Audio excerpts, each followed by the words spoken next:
What happens when a king's last hope isn't an army, but a ghost? To save a crumbling realm from turning to dust, a desperate prince has committed the ultimate taboo, marrying an invisible spectral servant. It is a vow written in blood and spirit, where the crown is bound to a vengeful protector no one can see, but everyone fears. This is the story of Prince Adewale, and the marriage that saved the kingdom, but cursed the king. Long before the wedding, before the whispers, before the sacrifice, the kingdom of Ashura was alive. Alive with laughter. Alive with music. Alive with prosperity. The rivers flowed endlessly, their waters clear and generous. The farms stretched across the land like green oceans, feeding every family. Children ran freely through the streets, their laughter echoing through the golden walls of the capital. And at the center of it all sat King Obafemi. Strong, wise, unshakable. He was a king loved by his people. And beside him stood his only son, Prince Adewale, the future of Ashura, the hope of the throne. But hope can die. Welcome to Promiscuous Stories, where African legends come alive. Please subscribe, like and comment, it means the world to us. Thank you as you do so. Now sit back and enjoy the story. It began slowly. So slowly that no one noticed at first. The rain stopped coming. At first, the farmers said it was temporary. Just a delayed season. But weeks became months. And months became a year. The rivers shrank. The soil hardened. The crops failed. Hunger came quietly. Then suddenly, children cried through the night. Mothers starved so their sons could eat. Fathers watched their families fade before their eyes. And still, the rains did not come. Then the king fell sick. No one knew why. His body weakened. His voice faded. His strength abandoned him. The greatest king Ashura had ever known could no longer stand. Fear spread across the kingdom, because everyone knew the truth. When a king dies, a kingdom follows. Prince Adewale refused to accept it. He refused to watch his father die. He refused to watch his people suffer. So he went searching for answers. His journey led him deep into the sacred forest. A place older than memory. A place where spirits still whispered. At the heart of the forest lived the royal priestess. She was feared, respected, avoided. But she was the only one who spoke with the unseen world. When Adewale entered her shrine, she was waiting. As if she had always known he would come.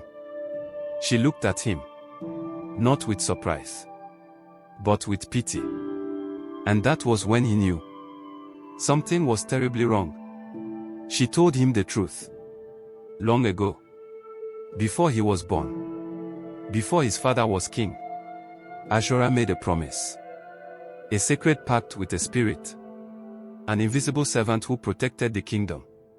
She guarded the rivers. She blessed the land. She gave life to Ashura.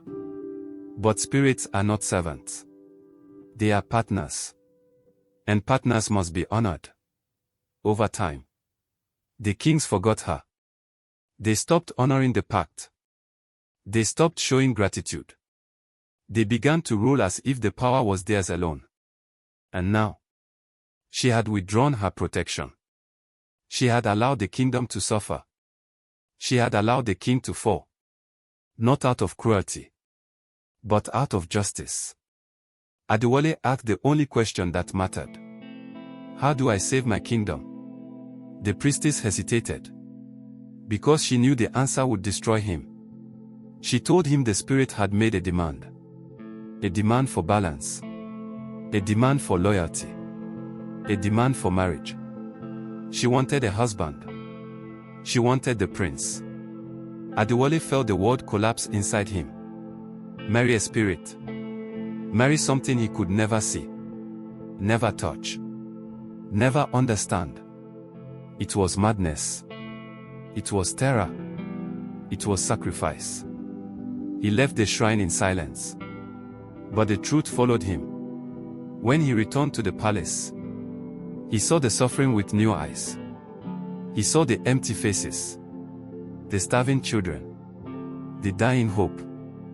Then he saw his father, lying weak on his bed, barely breathing, barely alive. The great King Obafemi, reduced to a shadow. That night, his father spoke, his voice fragile, his words heavy. He told Adewale that a king does not live for himself. A king lives for his people.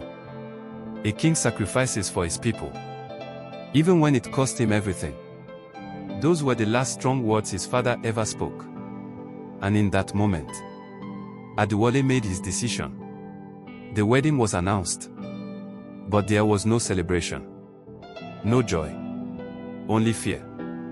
Because the bride was invisible. The day arrived. The palace was filled with witnesses, but no one saw her. Adewale stood alone at the altar. His heart pounded like a war drum. His hands trembled. Every instinct told him to run. But he stayed. Because kings do not run. The priest began the ceremony, his voice shaking with every word. Then came the final vow. Do you take this bride? Adewale hesitated. Because in that moment, he understood. This was the end of his freedom. The end of his life as he knew it. But it was the beginning of his duty. He answered yes. The priest told him to kiss his bride. Slowly, Adewale leaned forward and kissed the air. For a moment, nothing happened. Then the world changed. The air grew cold. The palace trembled. And a voice whispered beside him, "My husband." No one else heard it. But Adewale did. And he knew. She was real. That night, rain fell. Heavy. Violent. Beautiful.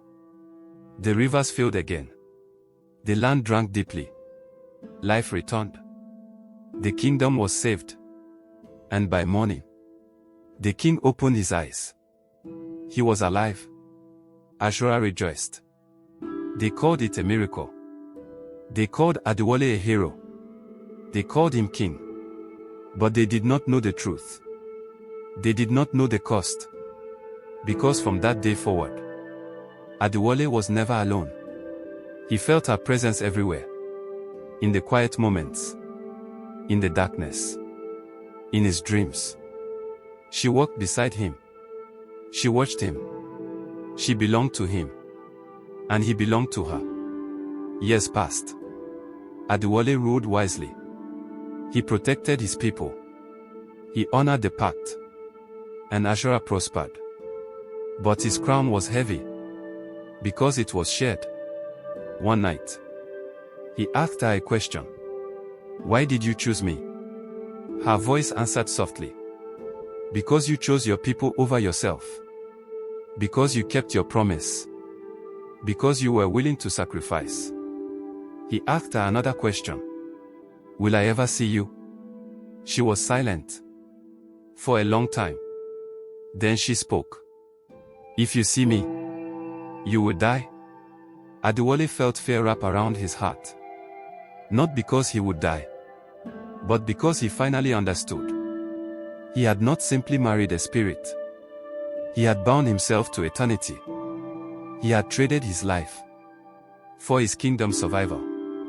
And though he was king, he was also something else. A husband to the unseen. A partner to the invisible. A servant to the very spirit he had married.